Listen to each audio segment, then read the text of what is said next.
Aprelin 30-da gözlənilən hava şəraiti açıqlanıb.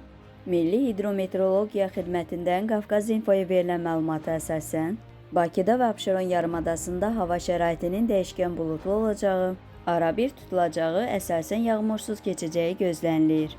Şimal-şərq küləyi səhər cənub-şərq küləyi ilə əvəz olunacaq. Havanın temperaturu gecə 8-11 dərəcə isti, gündüz 15-19 dərəcə isti olacaq.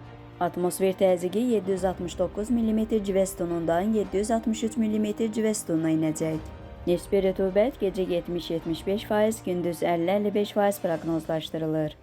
Azərbaycanın əksər rayonlarında havanın əsasən yağmursuz keçəcəyi gözlənilir. Lakin gündüz ayrı-ayrı yerlərdə hava şəraitinin qısa müddətli yağıntılı olacağı, şimşək çaxacağı ehtimalı var. Bəzi yerlərdə arabir duman olacaq. Mülayim qərb küləyi əsəcək. Havanın temperaturu gecə 7-10 dərəcə isti, gündüz 16-21 dərəcə isti.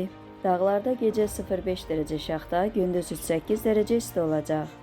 Əgər sən də işləməkdən və dünyadan yorulmusansa, İlahiyyatçı Rüfət Qarayevin İncilər, Elmin Qapısı və Mənəvi Səyahət kitabını elə indi İsra nəşriyyatdan sifariş et. İstədiyin ünvana çatdırılsın.